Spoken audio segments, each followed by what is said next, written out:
I want to say a little something about objectives. They've begun to be taught about 50 years ago as a way of acting. And why were they taught this way?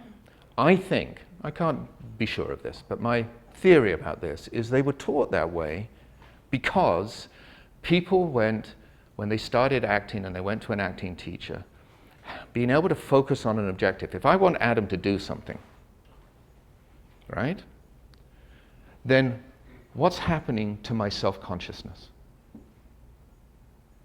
It's probably going down a little bit because my focus then isn't on what I am doing. The focus is on what I want Adam to do. So I think in many ways, the reason objectives became a part of your way of acting was about removing a level of self-consciousness in your own work. Does that make sense to people? Yeah, okay. Because it actually works. To some level it works. I actually think there's a better way to remove self-consciousness. I think being in the moment, and you've all felt it when you've been in the moment afterwards, when you look back on it, you all felt it, which was there wasn't any self-consciousness, was there? There's no self-consciousness when you're actually in the moment. In my opinion, objectives, you want to shift your thinking about these. You're all actors, you're working actors on some level, right? You don't need this as a crutch anymore, as a way of acting crutch. You just don't. What you need to do is you need to shift it so that you go, an objective is a sometime experience of the character that I'm playing. As the text moves towards crisis, often the objectives will become more apparent and will become clearer. The problem with objectives as a way of acting, if you are always working out, what is my objective, what is my objective, what is my objective, and how, and this is the other killer in my opinion, how do you then manifest that objective by deciding what is the action on every single line that I speak?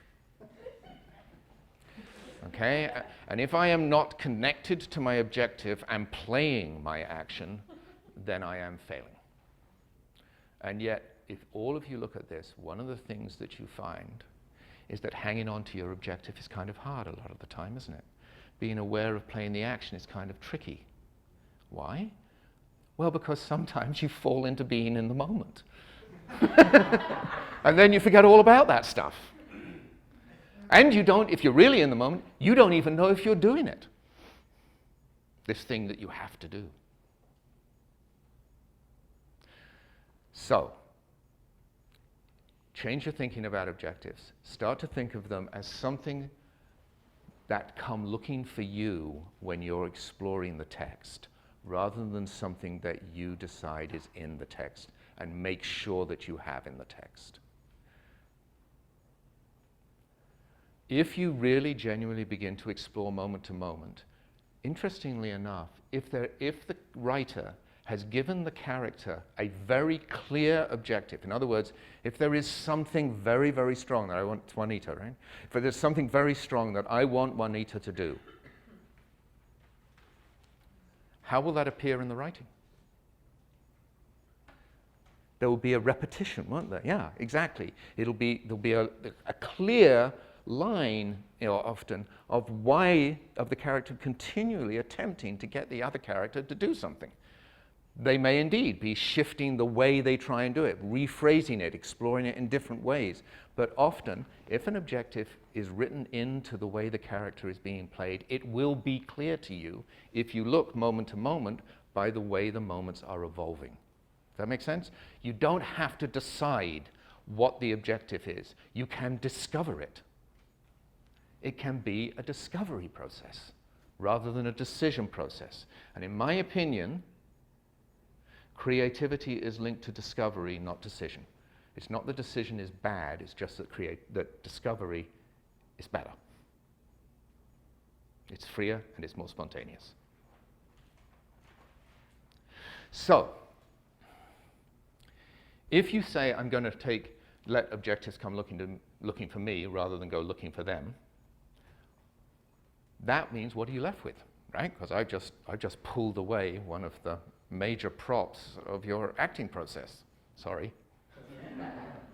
You don't have to believe me, by the way. You can always go back to it. But if I pull that prop away, what are you left with? Well, you're left with life. You're left with how I think actually human beings respond to each other, which is much more chaotic, much more spontaneous, much less decisive than the way actors portray human beings. And whenever I see it happening on stage or in front of the camera, I go, that feels right. It's not that there's a single conscious thought that the actor is expressing. The actor is responding to the dynamic that is happening between the two people or the three people or the four people, and it's spontaneous. And that inside that, there may be a process in which one or other character begins to follow a path that they want other characters to do. But start with the spontaneity. Start with the opposite assumption. Start with the assumption that actually we're here. I don't have a clear idea necessarily as a character of what I want to do, but Serena and I are in interaction with each other. And that all of the process comes from the interaction itself.